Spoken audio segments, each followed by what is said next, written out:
It is Tuesday, January 30th. This is the work session with the Treasurer's Office with the Board of Supervisors. With me is Supervisor Merkin and Supervisor Faisal, the Director of External Operations, Sandra King, Director of Internal Operations, Alyssa Wignall. No, her stuff's here. Yeah, she just stepped out of the room, so she is here. Okay. Assistant Auditor Lisa Markley and Communications Assistant Bryce Garman. I'll let you three introduce yourselves. Ted Rasmussen, Story County Treasurer. Artie Baldwin, Finance Department Deputy.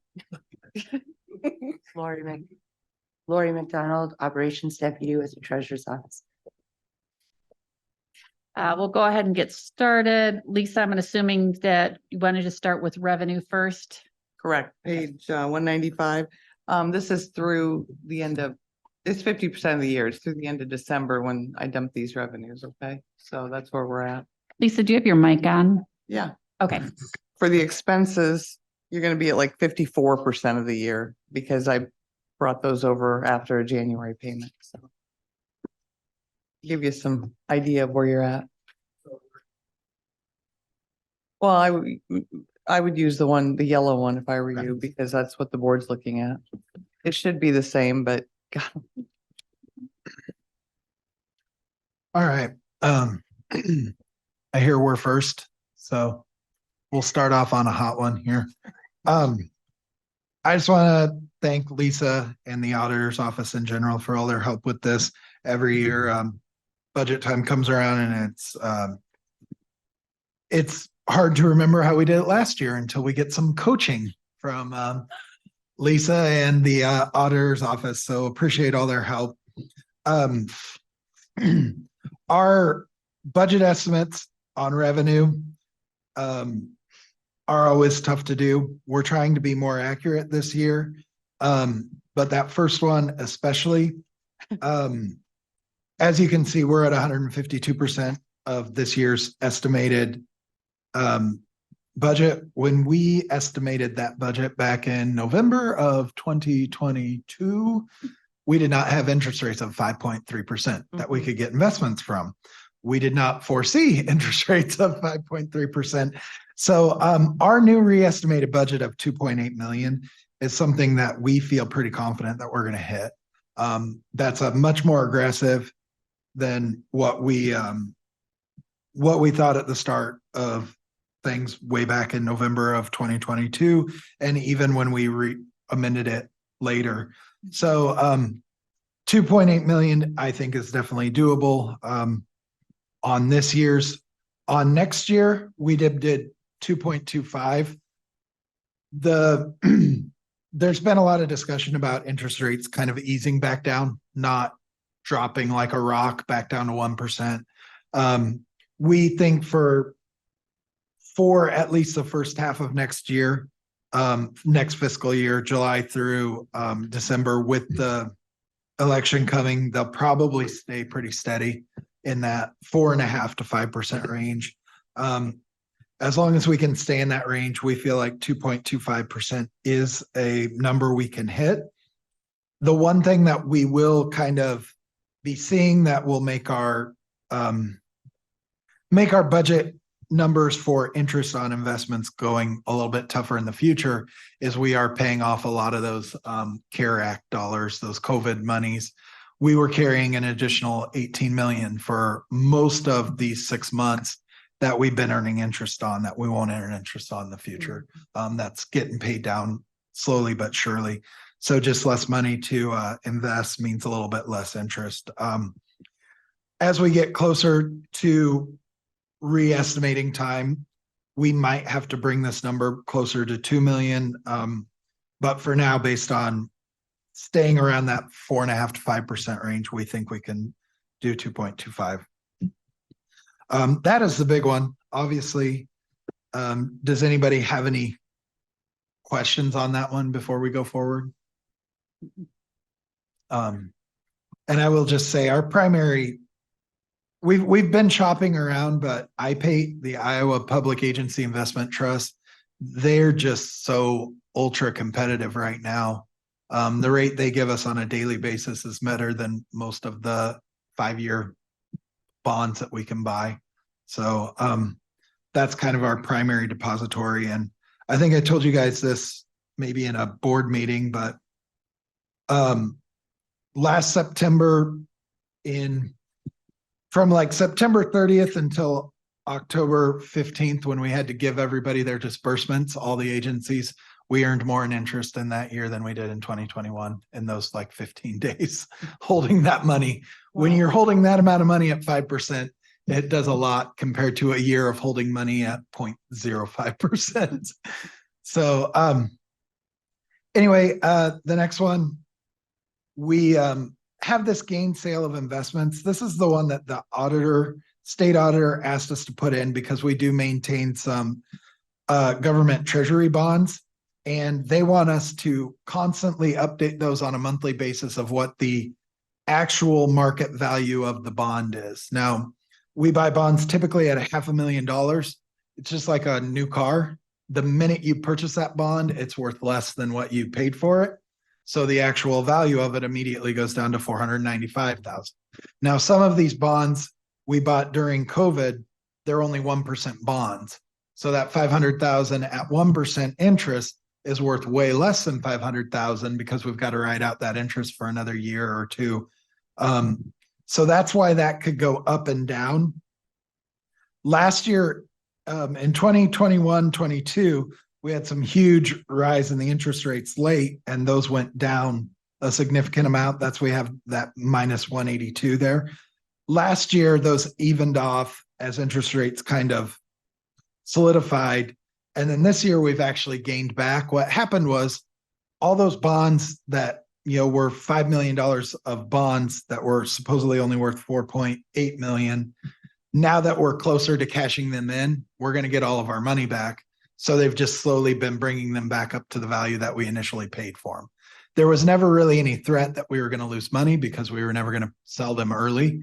It was just the state auditor said, you have to show us what could happen on an open market right now.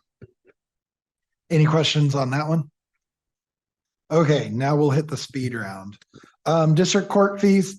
This is tough to know what we're ever going to get with this one.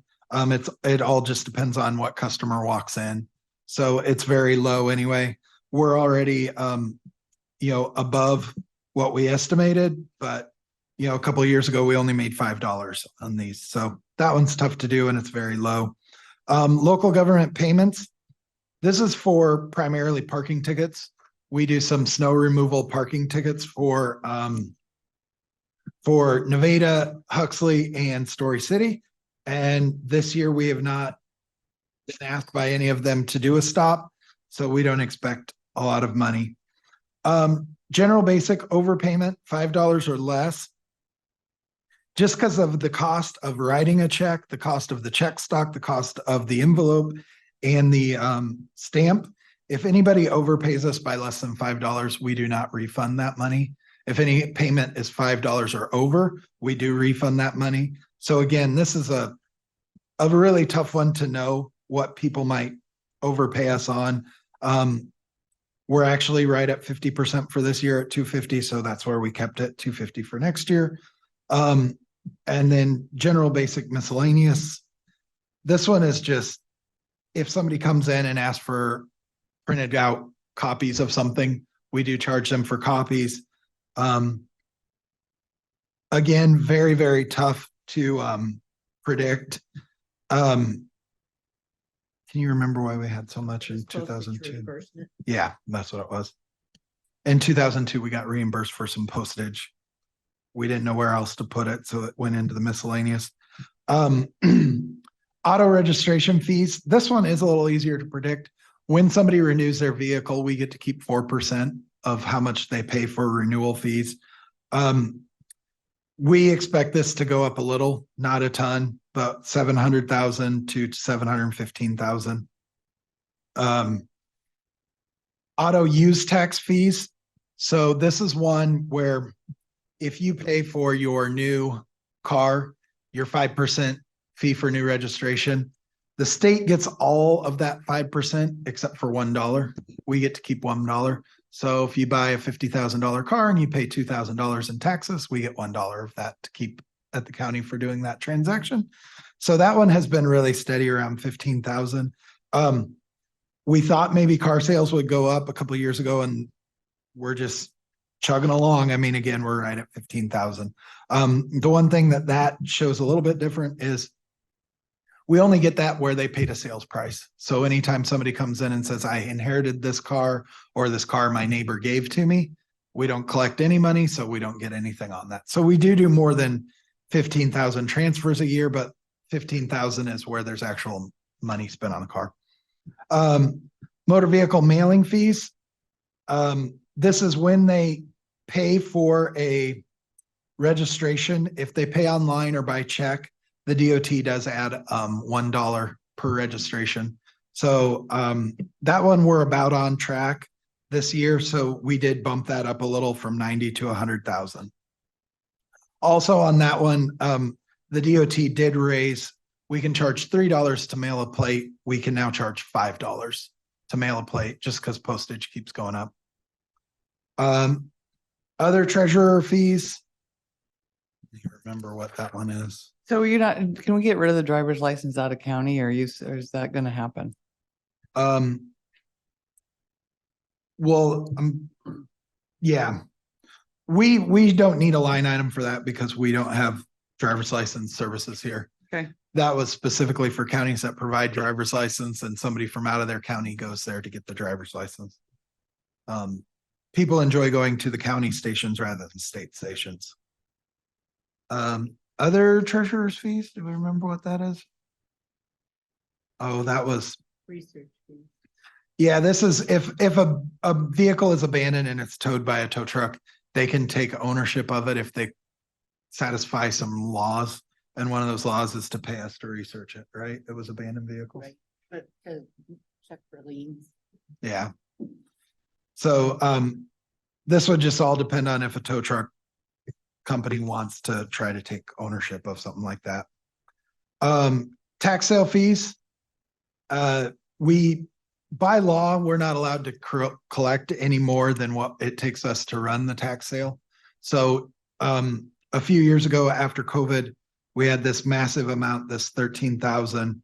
That was very unexpected. So we have lowered the price of our tax sale a couple times to try and stay in compliance with the state rule on that. And then this tax statement fee, that was for anybody who bought a tax sale certificate through our auction. If they lost that, then we would charge them to get a new one. We Also for mortgage companies for now, but they don't. we've gone all digital on this. So with it being digital, we don't print it, we don't charge them for it. Then the last one, again, NSF fees. It's really hard to predict how much of those we'll get. We went up this year and we're still getting a lot. We did up our fee to $30 from $20 for an NSF just to match the auditor and the auditor and the recorder, so that all three of us charge the same amount. That is it for revenues. Any question? No. And I think as you go through expenditures, I think we probably want to start down by where it starts at office supplies at 260 on page 198. Is that correct, Lisa? We could start overtime pay. Yeah. Oh, let's- overtime pay. I'm And then sorry. go down, yeah, and then go down. I'm sorry. If you guys want to jump to 201, that's kind of the one that we have a lot more input on. The rest is stuff Lisa usually calculates. Okay. So everybody see 201. Overtime pay, we did have one team member who selected overtime pay, so we just have to keep that. But lately we have not really had any overtime. We have to keep it in there in case we do, but I don't know that we've used it much lately. And she might switch. Go back. We'd still need to keep it as a line item though, in case a future employee did. Oh, take it. I always leave it open whether we put money in it or not. Right. Right. Yeah. Office supplies, motor vehicle, envelopes, paper pens, new date stamps. This is almost all envelopes. We probably spend the vast majority of that on envelopes. That we're just keeping it right at the same. We pretty much look for deals on envelopes, and we have an envelope company on the edge of town that doesn't charge us shipping if I go pick up the thing of envelopes. Joby has offered to do it in the future though, so I won't have to borrow my dad's pickup anymore. Postage and mailing, this is a expense that we get back from the DOT. We mentioned on the other side, that's going from $3 to $5. So most of that comes from people who've already paid it. Communication services, we kept up $4,000 based on what we received from IT. That's going to be pretty similar. Education and training, we have 2,500 in there. We're going to do a district-wide training again, where all of our clerks can go spend the day learning from the DOT. So that's part of why that's a little bit higher than in years past. Renewal notices. The state actually sends these out, but we're required by law to pay for them to be sent out. So we think it'll stay at 14,000. Hopefully they don't go up anymore. And then office equipment and furniture. This was a question I was going to have for Markley, but we need to replace our security cameras. And I can't remember if each camera is individually under 500. Can we do that out of furniture if they all add up to over 500, or the individual item has to be? We typically go with anything over 500 comes out of this line item, anything under 500 individually. So it comes out of office supplies. I mean, if it's in your budget, either place, it Okay. offsets. And then our scanner is now 6 years old. So we're basically just kind of got it on the shot clock for when one day it'll just die on us, and hopefully we won't have to spend one. We haven't spent it in the last few years, but we're just waiting on it. Seasonal part-time staff, we put this in here a while ago. We've never used it. We don't intend to use it. Overtime pay, again, because that splits between the two departments, we have to keep that in there. Office supplies, so this would be on the finance property tax side. We have less envelopes. Those we have a lot of late notices we've got to send out and other things we have to send out. So that one's a lot less than motor vehicle. Legal notices. This is our requirement of Artie has to prepare and then send out that delinquent tax list to all the newspapers. We're pretty much keeping that steady. Bank transaction fees. State Bank hasn't told us of any changes, so we're keeping that pretty much steady where we were. Marketing, treasurer management. We've done advertisements with iHeartMedia and their local radio station. We're probably going to have to use some of this budget to actually get anything in the Ames Tribune now, because the Ames Tribune doesn't put press releases in there anymore. I don't know, maybe the board has been more successful getting their press releases in there, but the last 3 times yeah. So we used to always give them a press release the last week of property taxes. A reminder, property taxes are due. They would put it in there. Anymore, that's not happening. So I'm thinking that we're going to have to split this marketing budget to actually be in the newspaper or somewhere. The iHeartMedia with the radio station is nice because they do put that online for us as part of their online budget, which probably hits more people than the newspaper anyway. But the newspaper is not if you're not paying them, apparently we're not getting anything in there as a county. And we pay them. I mean, there's a bunch of subscriptions we buy for, whatever. Mm-hmm. Right. Then postage, mailing, treasury management. This is primarily for our annual tax statements. That mailing, that postage goes out.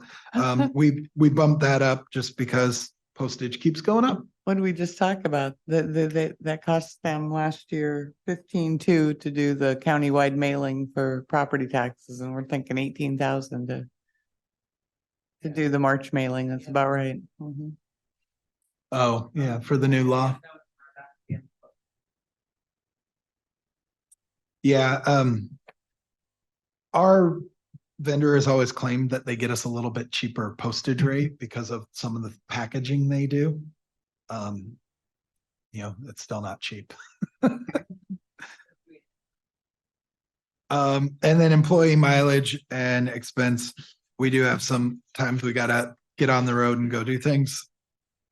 Pretty small though. Communication services, again, we just kind of went off the IT estimate of what it'd be for our office. Tax statement prep. Basically, every year they charge us just for the printing of the tax statement. Education and training, again, that's at 2,500 with the group training going out for the day.